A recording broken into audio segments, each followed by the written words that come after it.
operation. In this film, we'll reveal the methods of one of the most elusive of all criminals, the bunco artist. He takes your money by deceit. Unlike the burglar and the armed bandit, the bunco artist usually induces the victim to become an eager, if unwitting, accomplice. In order to be on guard against the bunco artist, we must expose not only the swindler's tricks, but we must be honestly aware of our own susceptibility to them. All of us must work together to prevent this type of crime.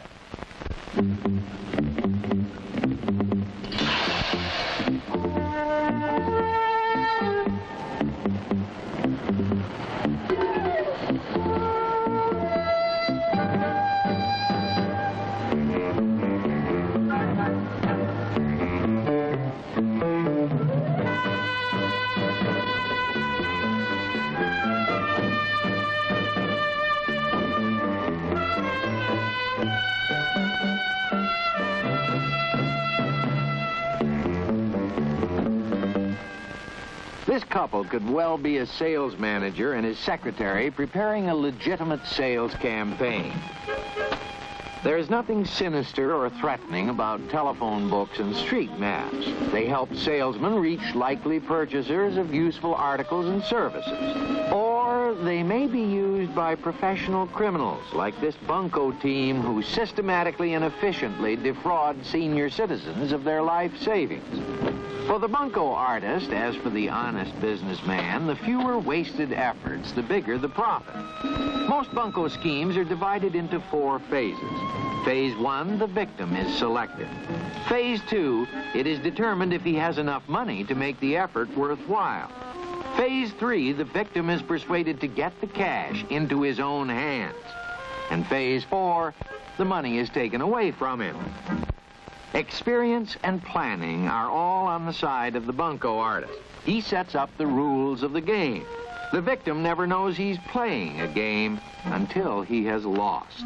In this bank examiner bunco, high priority is given to women with time-honored first names like Matilda, Minnie, Ophelia, and Maud.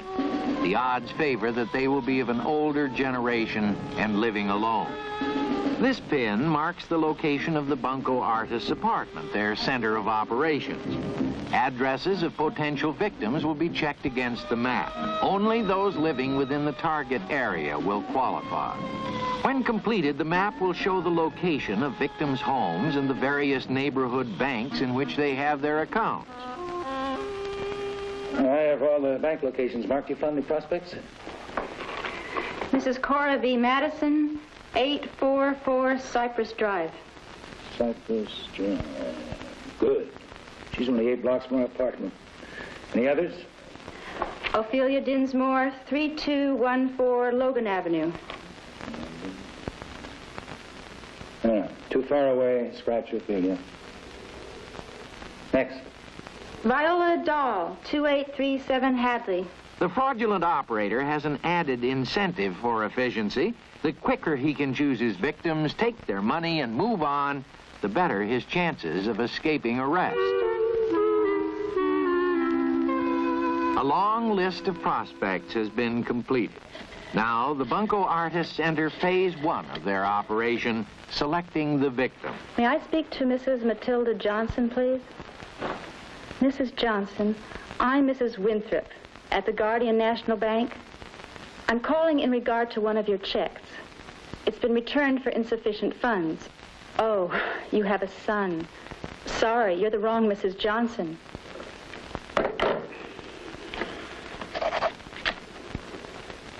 Mrs. Emma D. Hastings. But I don't have a checking account at Guardian National. You don't? Then you have a savings account. Yes, I do. But not at your bank. Well, that's certainly... Mrs. Hastings, I'll have to recheck our records. Oh, to help trace the discrepancy, where do you bank? The Surety Bank on Colorado. Well, I'll turn this information over to Mr. Critchfield, our assistant manager. You'll probably hear from him or your own bank a little later. Thank you so much for your cooperation, Mrs. Hastings.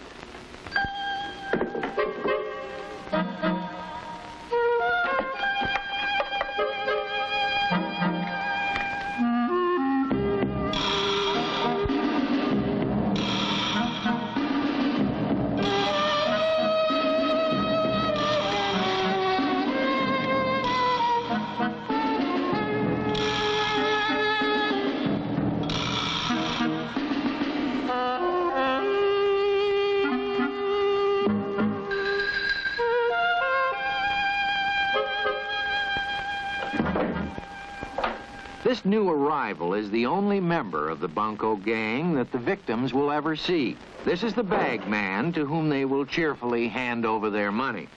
Now the Bunco operation enters phase 2. Find out if the potential victim has enough money to make the effort worthwhile.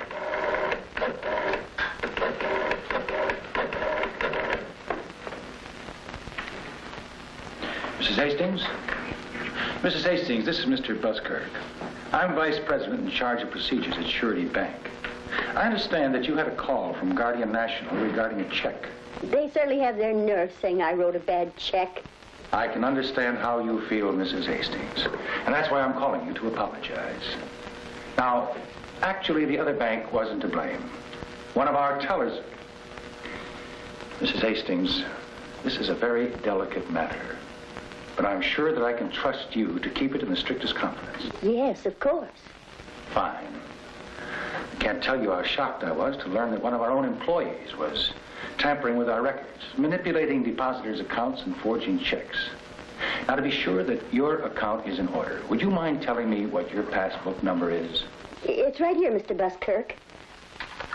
420673. 420673. Mrs. Emma D. Hastings. Correct.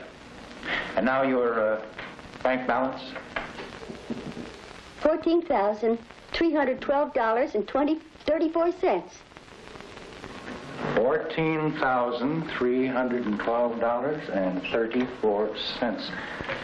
Well, that's fine. That checks right to the penny. Well, I'm happy to say that your account was not tampered with, and I'm going to make certain that it won't be. That is, if I can rely on your help. Now, we know who the guilty person is, but we need proof. Now, the FBI recommends that we ask the cooperation of one of our trusted depositors. Now, there's no danger involved, but the FBI and the bank would naturally be very grateful to you. And let me assure you, you'll be very well compensated for any time and trouble that you take. Now, can I count on you? Yes. I thought so. Now, here's all you have to do. Now, please listen carefully and try to remember every word I'm saying. Leave your house at exactly 2:15.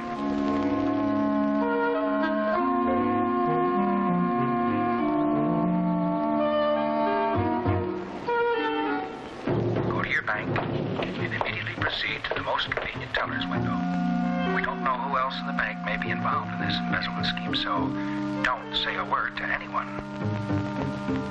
Withdraw exactly $14,000. Leave the remaining $312.34 in your account.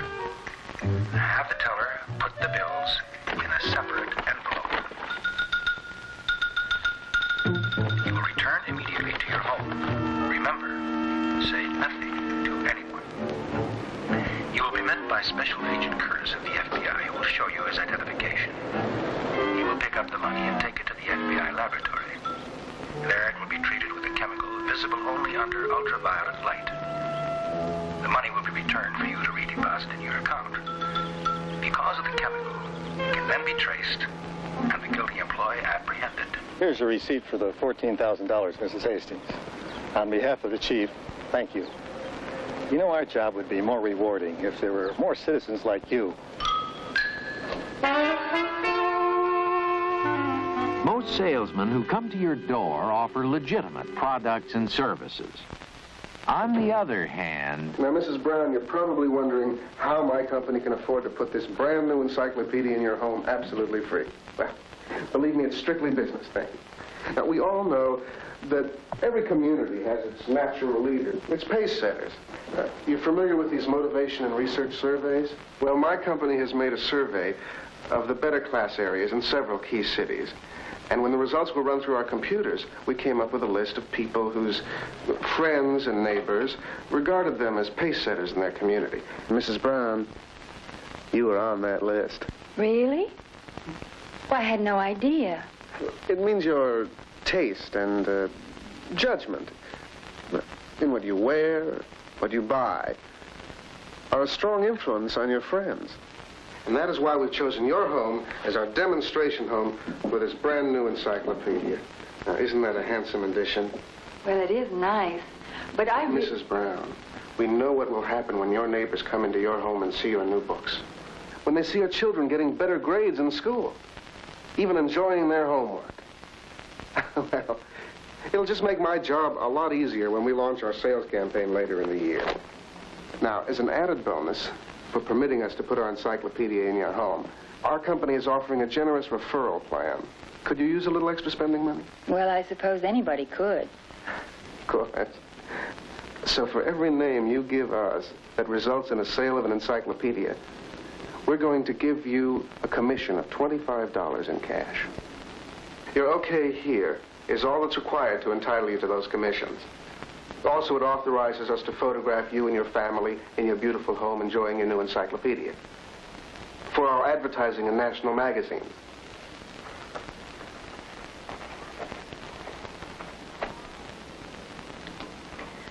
Well, I can hardly wait to tell my husband.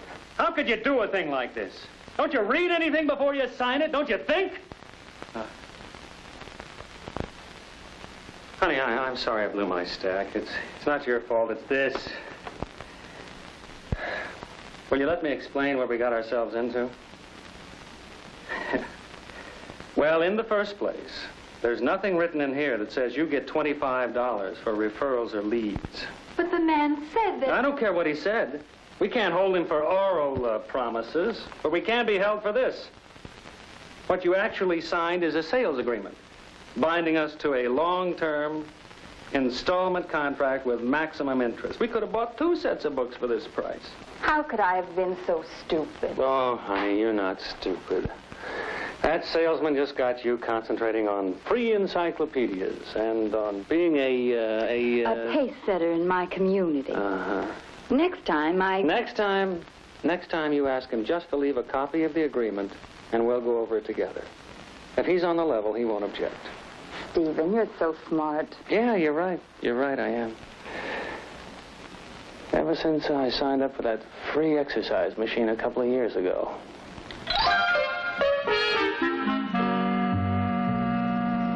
Property owners are naturally eager to save money on home improvements. Some, however, are too eager.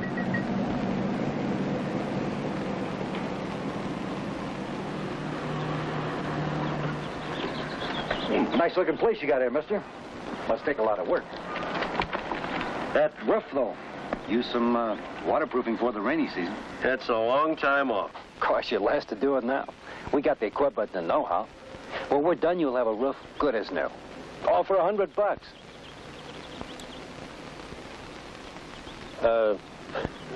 What's the catch? There's no catch. And we just finished a big job here in the neighborhood. Contractor had some top-grade material left over. You know what I mean? That 100 include labor? It's all labor. Well, it's like this. I mean, driving by, we seen your roof. Well, we figured we could make a few bucks, do you a favor, and let our boss sort of donate the materials. Get the picture? Okay. Get to work.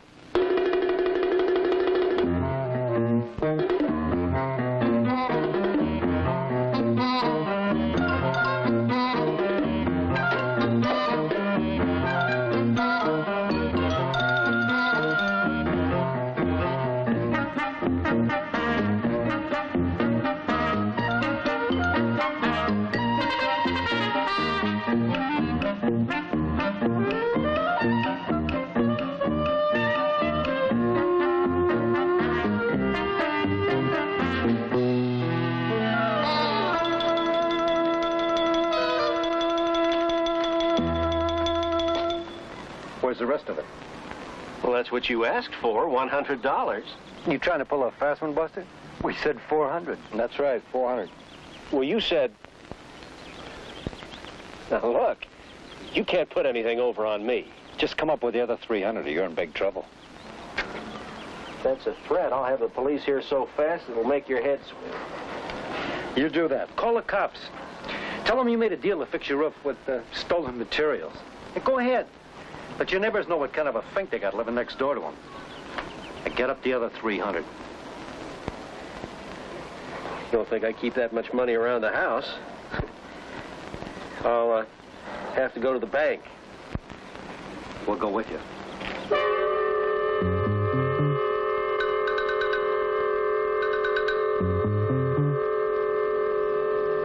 course, there never was a big job with leftover materials. Just two bunco men with a smooth line, a rented truck, and a few gallons of cheap, low-grade oil.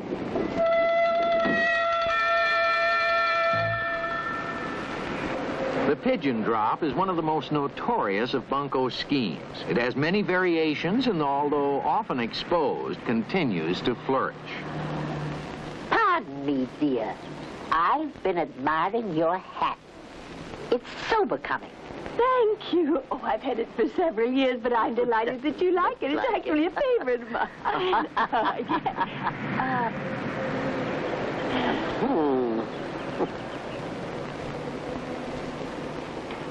This neighborhood has changed so much in the last few years. Oh, I was thinking the very same thing when I was in the bank depositing my insurance check. You see, dear, one never knows. I beg your pardon? I mean the uncertainty of things. You see, Fred took out this policy in the best of health. 2 months later...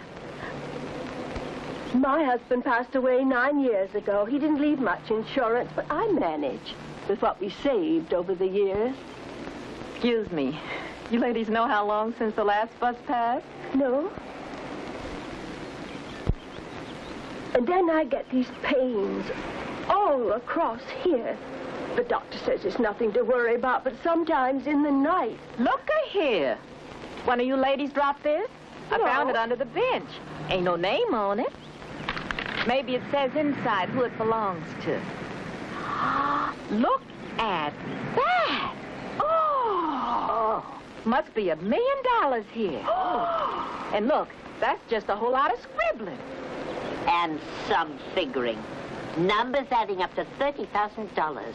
These are bookmaking slips. Do you know what you found? $30,000 in gambling money. Think of that. Some old gamblers got all that money, and honest poor folks don't hardly have any. Well, the gambler hasn't got it now, and he won't dare advertise for it or report his loss to the police. Gambling is illegal. That's right. And to think it was lying under the bench all the time. Why, I could have found it, or you could have found it. You fixing to tell the police about this money, and then they're going to confiscate it, and you'll get a reward and I'll get nothing. Unless I was to divide this money amongst the three of us, $10,000 apiece, and then I'd bet nobody'd go loud-mouthing to the police.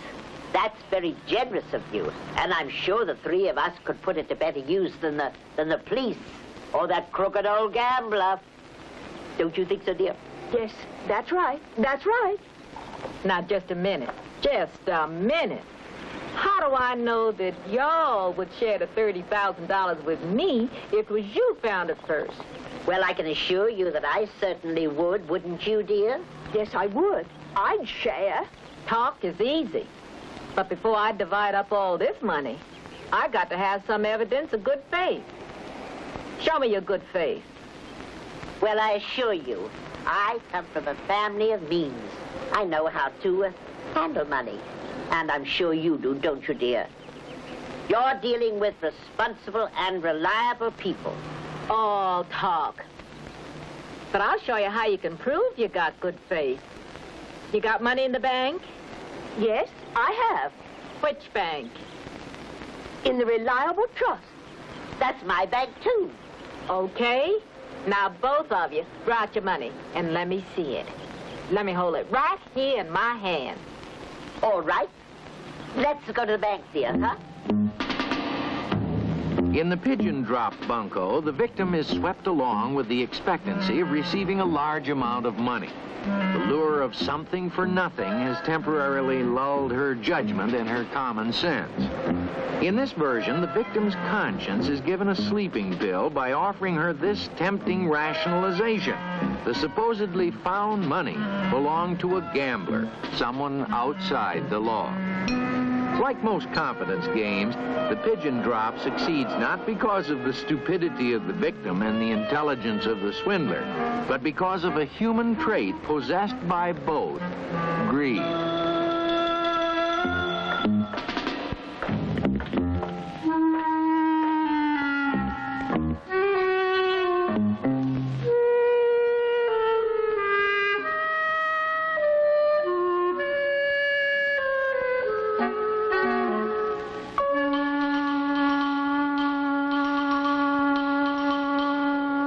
Here she comes. There's $10,000 there. You can count it if you want to. Oh, no need of that, lady. Now, this is what I call good faith. It's your turn now, honey. I'll go with you, dear, because I want to redeposit this right away. Believe you me, you never can tell what happens on the street these days. See you in a while.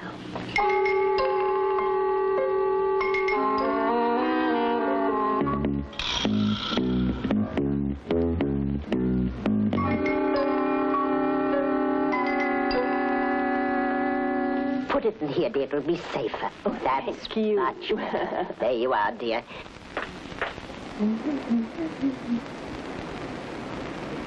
It's nearly $9,000. You sure got good faith, too, honey. Oh, powder on that pretty suit. There, that's right, dear. Now, honey, you just take this money right on back in the bank. Then we gonna divvy up this $30,000.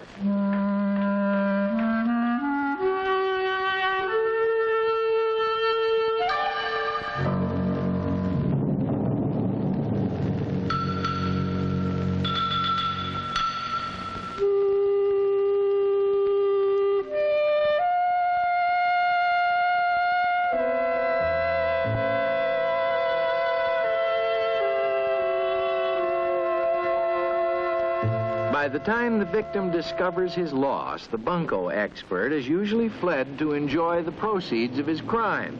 Even when the criminal is arrested, prosecution is often difficult.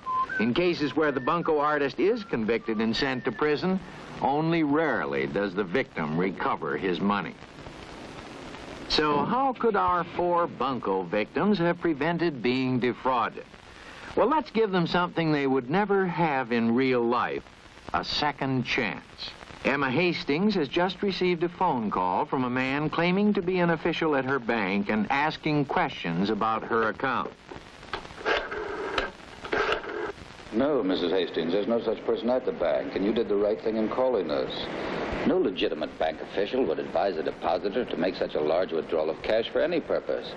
I suggest you keep yourself available. And I'll personally report this matter to the police. Again, the salesman persistently presses her to sign a document he claims is only a formality. Could you leave this agreement here so my husband and I could go over it together?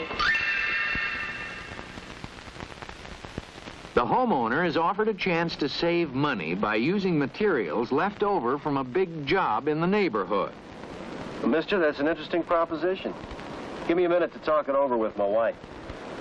Operator, this is an emergency. Please connect me with the sheriff's office. You should be suspicious of any suggestion that you draw cash out of your account for any purpose. This procedure is simple and safe and effective. Well, they're still out there. The bunco artists, the sharp operators looking for victims and finding them.